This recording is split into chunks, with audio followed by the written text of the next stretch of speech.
and they are going to present to you this morning an app that they developed for use in schools, and I think to elicit some input maybe as well. So without further ado, I'm going to turn it over to you guys.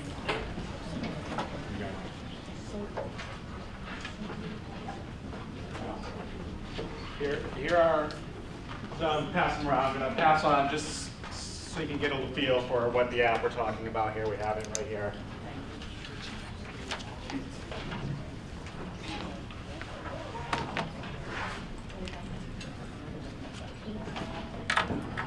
Present over there on the other side.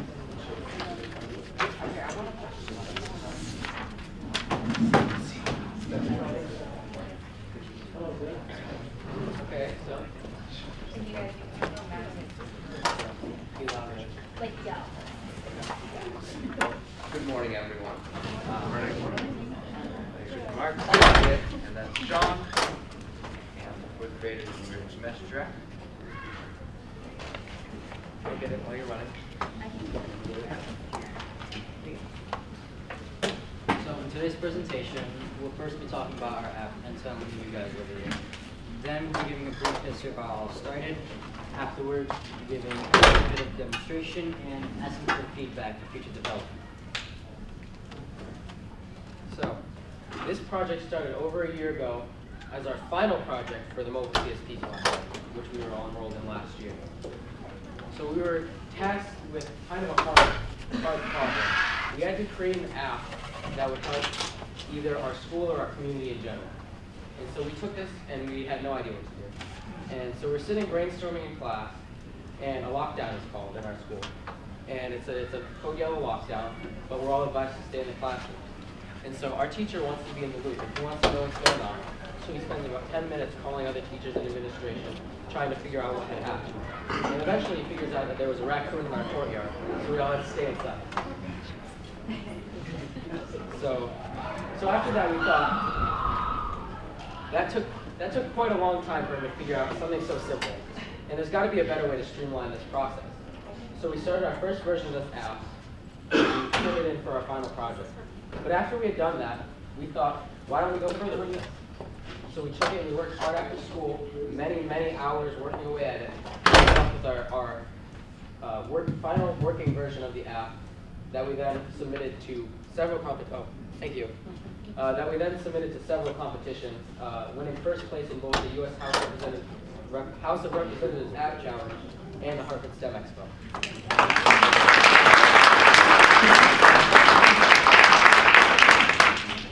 We also use this as our senior capstone project, and we're looking to put this in Google Play Store and raise some funds for college.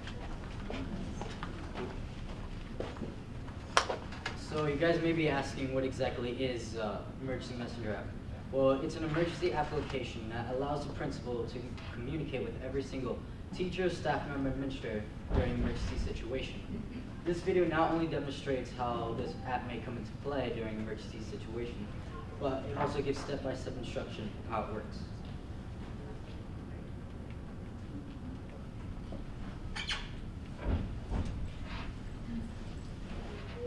Yes. If there's an intruder in the building, we have Mr. DeSuss's class outside, so how are we going to go from him?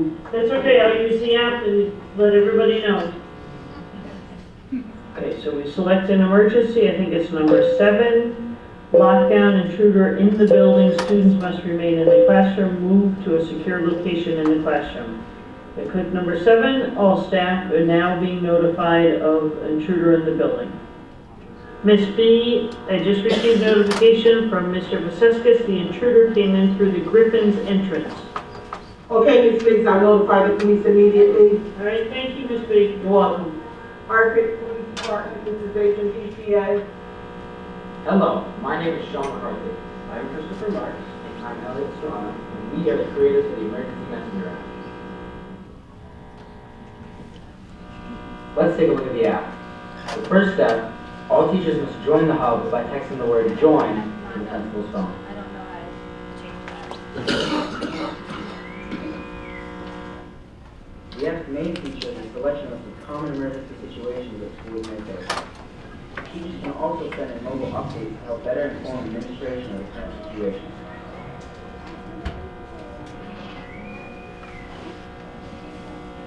Another feature of the app is the ability to create customized messages if the emergency requires more clarity. After the emergency has been handled, the app has a convenient reset button to clear all the text on the user interface. To ensure there is no interference from outside the hub, a ban list has been added to ban people who may interfere in an emergency situation. To clear this list, simply press the Clear Ban List button.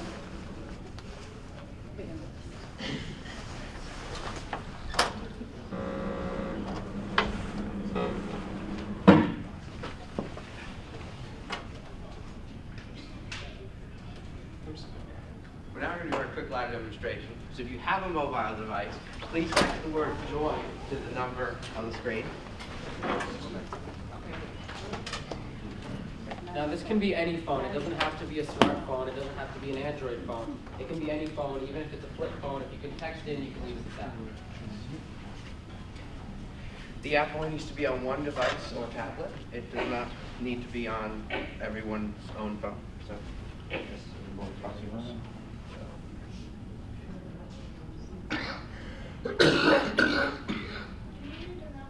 Uh, 860-895-2149, and the word is join.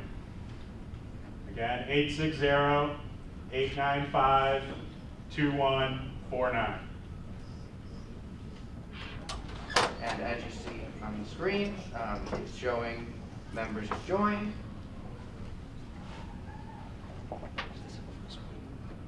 Yeah.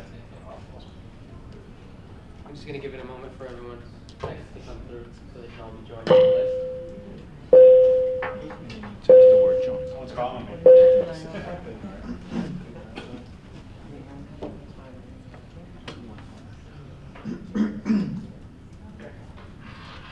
Now that people have joined in an emergency situation, you'd go select your emergency from this list of predefined emergencies. So you have quick access.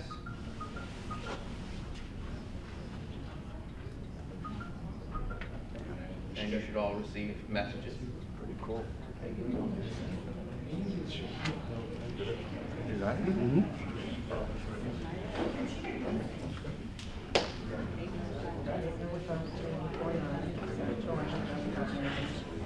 So another important feature that we talked about in the video is that during an emergency situation, teachers might see something or staff might see something that can help the police or help everyone know what's happening.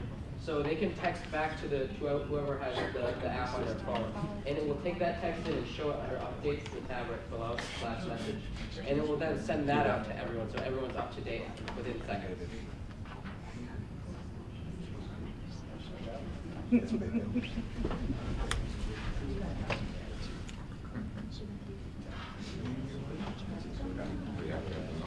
Should we have received something back by now? You should. It sometimes depends on your service in the building, In the room. in the room, or so. Like, did anybody get it back yet? The message?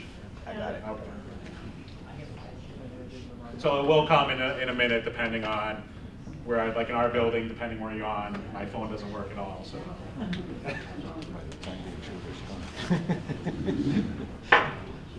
Now, we're asking if you have any feedback or comments for the app we currently have. We are also going to send you all a quick survey to fill out for any feedback, and we have a suggestions on that survey for future development. I just sent out the survey to you. It's in your email. It can be sent to your email and on phone. It's a quick 2-minute survey, so students can help improve and enhance this if they have any other ideas that they can add to this. Okay, so are there any questions or comments for the students? How did you get emails? Oh, did I get your email? Yeah. It was sent to me. I filled it in and sent it. So. Oh, okay. Okay. I sent all your Email emails. address to this phone. No. I made a Google form and they created the form and I sent it to your email. So, it's only. We'll make sure you get it.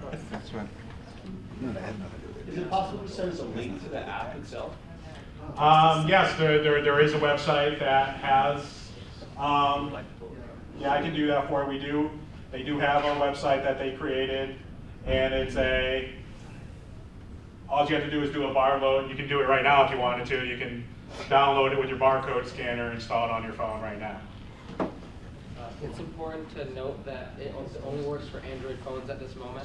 No, okay, I see that. Yeah. If you have an iPhone. That's fine.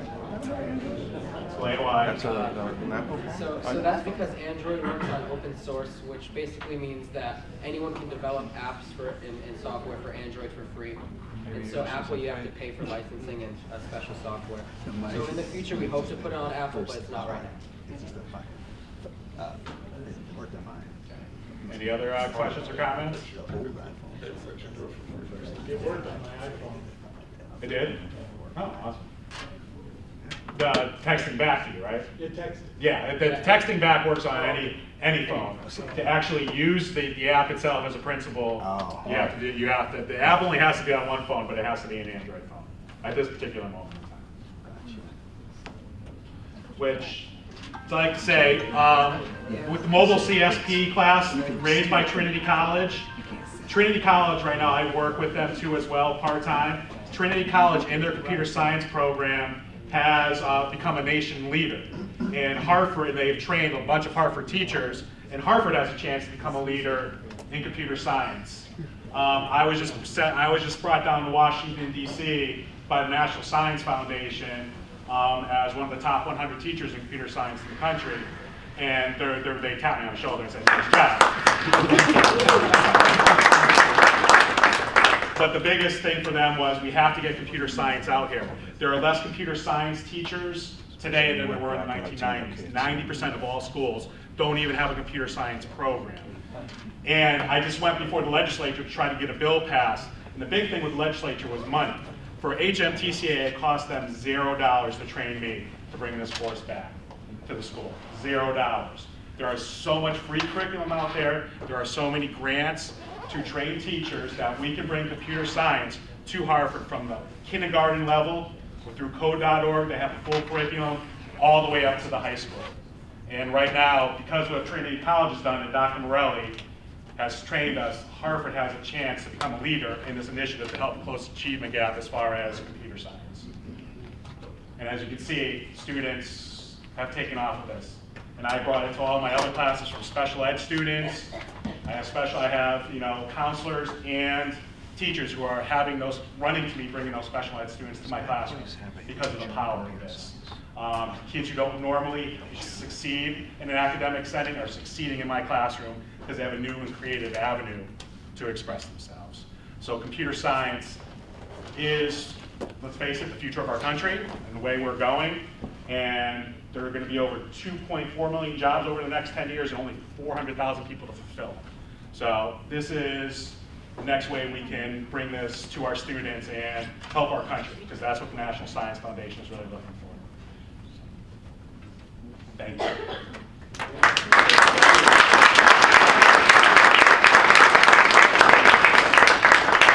We would like to thank you all for giving us your time and for helping us improve our apps in the future. So thank you all.